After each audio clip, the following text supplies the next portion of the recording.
Hello friends, welcome back to English with Asha ma'am. आज मैं आपके लिए एक स्टोरी लेकर आई हूँ। बहुत ही इंस्पायर करेगी आपको और इसमें जो वोकेबलरी है वो भी बहुत अच्छी है, एडवांस लेवल की है।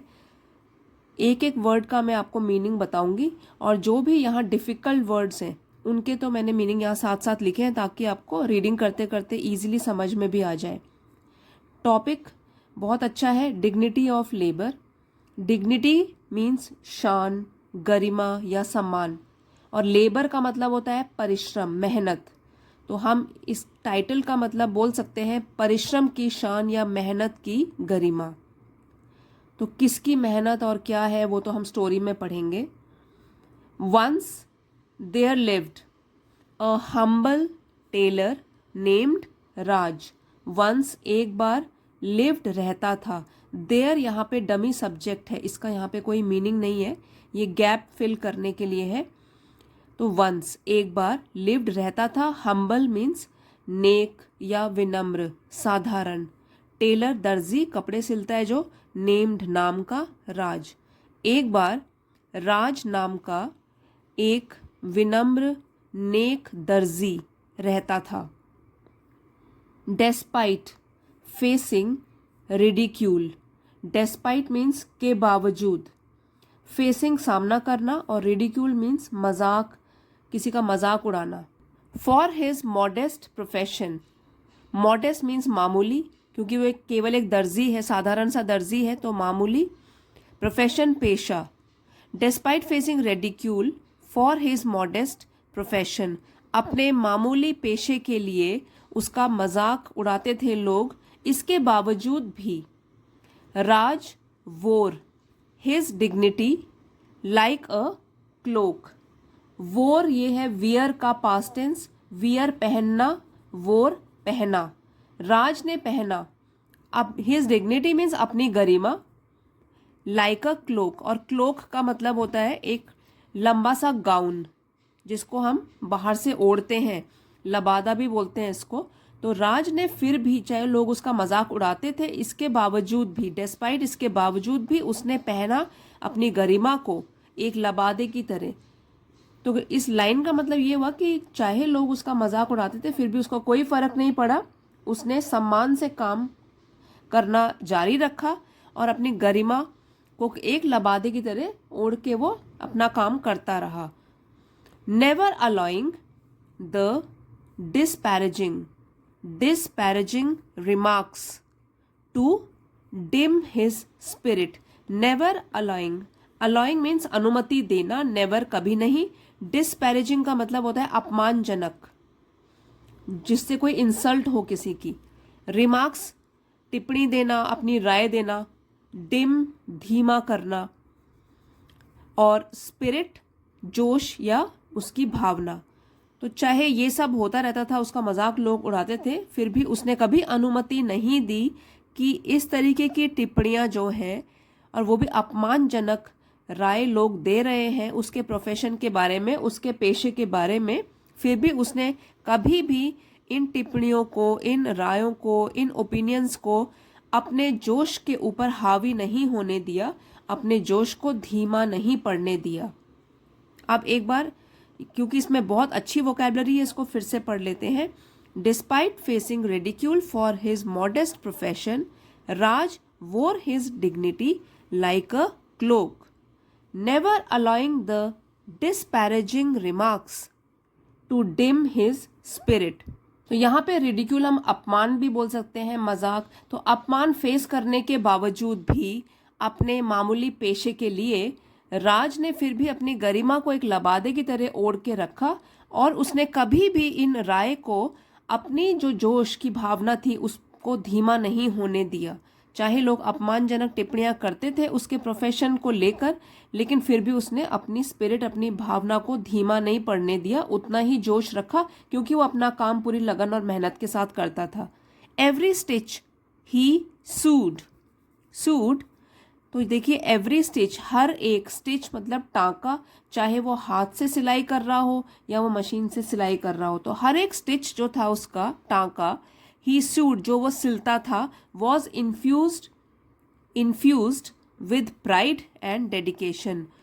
वॉज था, इन्फ्यूज्ड मीन्स भरा हुआ, प्राइड गर्व और डेडिकेशन समर्पण, मतलब कि जो भी वो काम कर रहा है उसमें वो सिलाई कर रहा है तो हर एक टांका वो पूरे प्राइड के साथ, गर्व के साथ अपना काम करता था और पूरे समर्पण के साथ जो भी कपड़े सिलता है उसमें ये सब गर्व और समर्पण उसका साफ झलकता था। तो जो भी वो काम कर रहा है, जो भी कपड़ा वो सिलता है, उसमें एक एक टांका जो वो मारता था वो भरा होता था गर्व के साथ और पूरे समर्पण के साथ। One day a prestigious, Prestige से बना है ये, prestigious fashion designer miss Kumar stumbled upon Raj's small shop. Prestigious means प्रतिष्ठित, जिसको काफी सम्मान मिला हो। फैशन डिजाइनर है मिस कुमार। स्टम्बल्ड अपॉन इस फ्रेज का मतलब होता है अचानक से मिलना या अचानक से नजर पड़ना किसी चीज के ऊपर, प्लान न किया हो, अचानक से होना। स्मॉल शॉप छोटी सी दुकान। तो एक दिन एक प्रतिष्ठित फैशन डिजाइनर जिनका नाम था मिस कुमार, तो वो अचानक से उनकी नजर पड़ी राज की छोटी सी दुकान पर। Surprised by the exquisite craftsmanship of his garments कपड़े, एक्सक्विजिट बहुत ही सुंदर, और क्राफ्ट्समैनशिप हो गया कारीगरी, क्राफ्टमैन हो गया कारीगर, क्राफ्ट्समैनशिप हो गई उसी कारीगर की कारीगरी जो वो काम करता है। सरप्राइज हैरान होकर, और गारमेंट आपको बताया था कपड़े। Surprise by the exquisite craftsmanship, हैरान होकर उसकी बहुत ही सुंदर कारीगरी से, ऑफ हिज गारमेंट्स जो राज ने कपड़ों के ऊपर अच्छी कारीगरी करी हुई थी उससे वो बिल्कुल ही हैरान हो गई। Miss Kumar she approached him with an offer to collaborate. तो शी ये प्रोनाउन है, मिस कुमार के लिए यूज किया गया है। उसने अप्रोच किया, उसके पास गई, विद एन ऑफर एक प्रस्ताव को लेकर, टू कोलैबोरेट। तो कोलैबोरेट का मतलब होता है सहयोग देना या साथ में मिलकर कोई काम करना। To collaborate on a high profile fashion show, कि वो उनके साथ मिलकर काम करे, उनका सहयोग करे। हाई प्रोफाइल फैशन शो, एक हाई प्रोफाइल फैशन शो के ऊपर दोनों मिलकर काम करें, ये प्रस्ताव लेकर मिस कुमार जो है वो राज के पास गई। Raj initially taken aback by the proposition, initially means पहले, शुरू में। टेकन अबैक इस फ्रेज का मतलब है कि हैरान हो जाना अचानक से। प्रोपोजिशन मीन्स प्रस्ताव या सुझाव। तो राज जो है शुरू में बिल्कुल ही हैरान हो गया इस प्रस्ताव को सुनकर।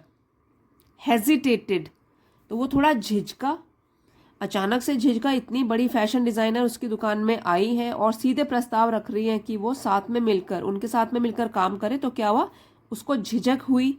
Feeling unworthy of such an opportunity. Unworthy means अयोग्य, कि अपने आप को उसने अनवर्दी समझा कि वो योग्य नहीं है। फीलिंग अनवर्दी, अयोग्य महसूस करते हुए, of such an opportunity. Opportunity means अवसर, मतलब ऐसे अवसर के लिए उसने अपने आप को अयोग्य महसूस किया कि मैं तो इसके लायक ही नहीं हूं, क्यों मेरे सामने ये प्रस्ताव रख रही हैं। हाउएवर, हालांकि, miss Kumar saw beyond his doubts and recognized the true artistry in his work।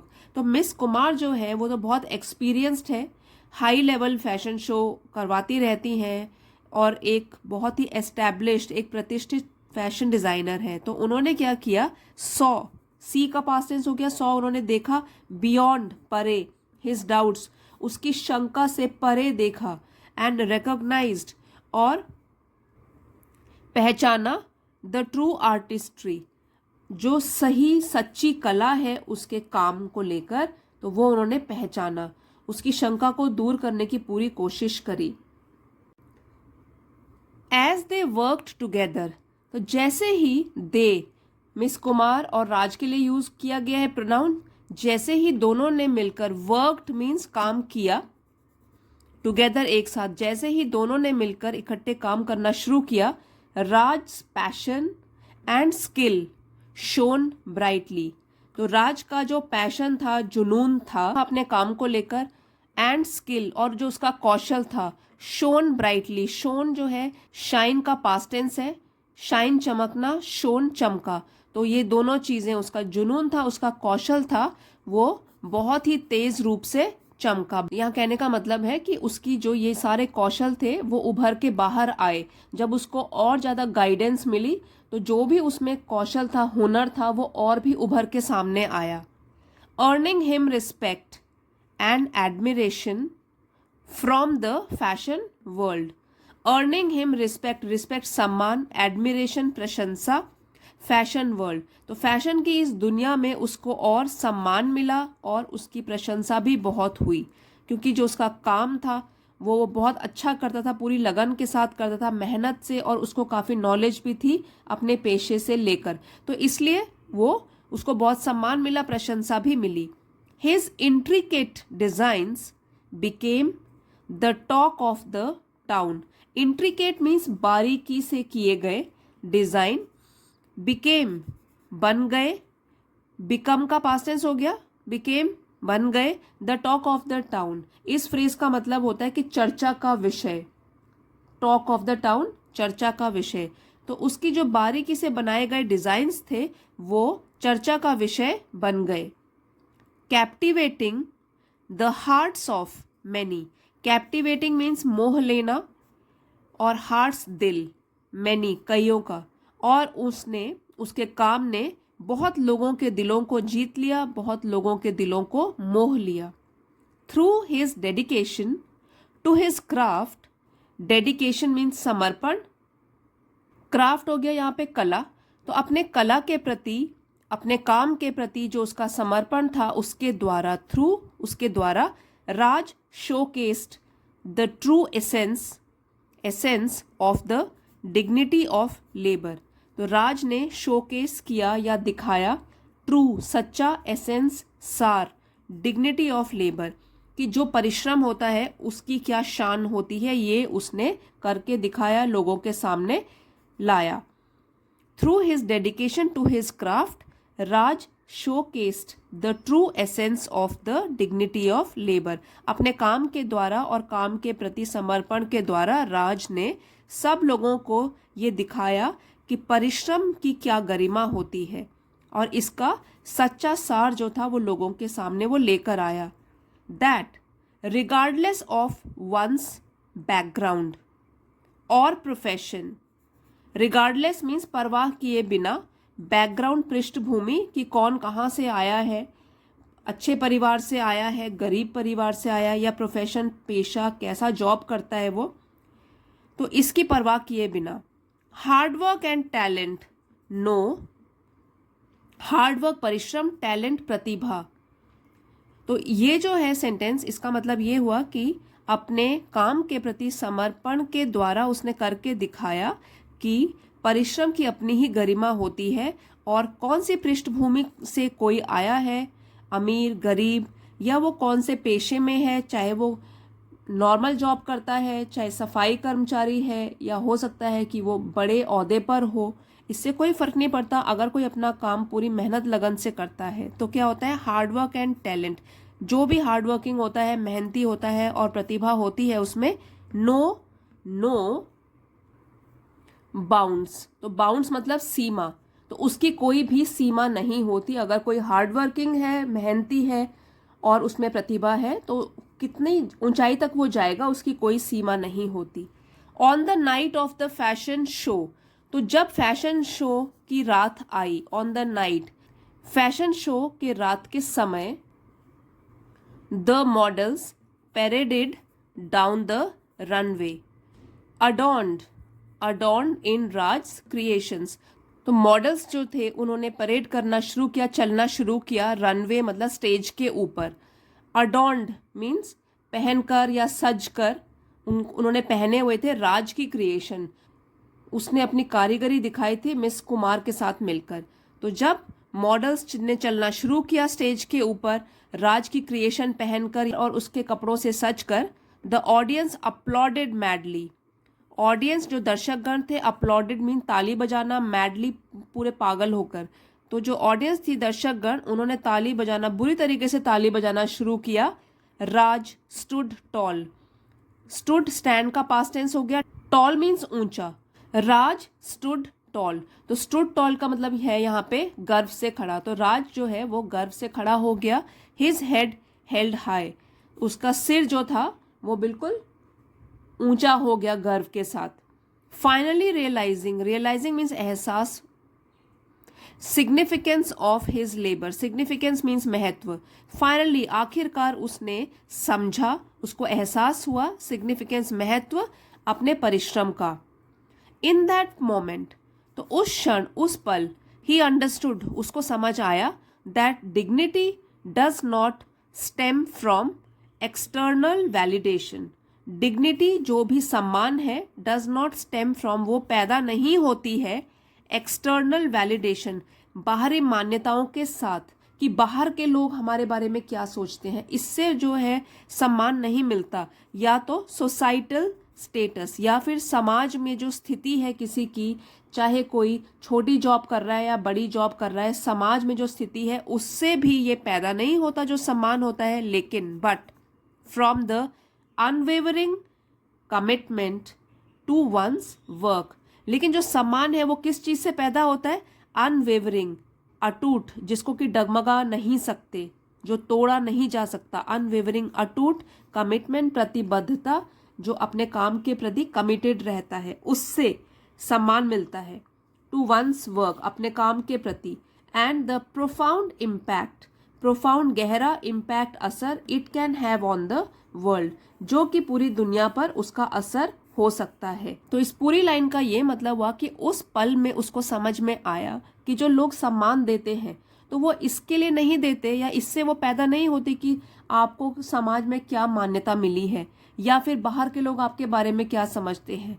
ठीक है, वो किससे पैदा होता है कि आप अपने काम के प्रति, जो भी आप काम कर रहे हो उसके प्रति आप कितने प्रतिबद्ध हो, कितनी अटूट प्रतिबद्धता है आपकी उसके प्रति, और उसका कितना गहरा असर छूटता है पूरी दुनिया के ऊपर। तो अगर आप छोटा काम भी कर रहे हो और उसको पूरी मेहनत और लगन के साथ कर रहे हो तो वो ज़रूर दूसरों की नोटिस में आएगा। और चाहे आप बड़े ओहदे पर हो लेकिन अपना काम पूरी मेहनत लगन के साथ नहीं करते हो, उसको लोग नहीं पहचानेंगे। तो सम्मान तभी मिलेगा जब आप खुद अपने पेशे को सम्मान दोगे, और यही कहलाता है डिग्निटी ऑफ लेबर, परिश्रम की शान या परिश्रम की गरिमा। खुद अगर हम अपने पेशे को, चाहे हम छोटा काम करते हैं, उसको भी पूरा सम्मान दें और उसको छोटा या बड़ा न समझें, पूरी मेहनत लगन से अपना काम करें, तो हमारा वो वाला काम भी लोग नोटिस करेंगे और हमको प्रशंसा मिलेगी उसके लिए भी। फ्रेंड्स, आई होप आपको आज की स्टोरी पसंद आई होगी और ज़रूर आपके लिए हेल्पफुल रही होगी। आपने काफ़ी न्यू वर्ड्स भी सीखे होंगे। तो अगर स्टोरी पसंद आई है प्लीज़ लाइक, शेयर और सब्सक्राइब करना मत भूलिएगा। अगले वीडियो में मिलते हैं friends. Thank you for watching.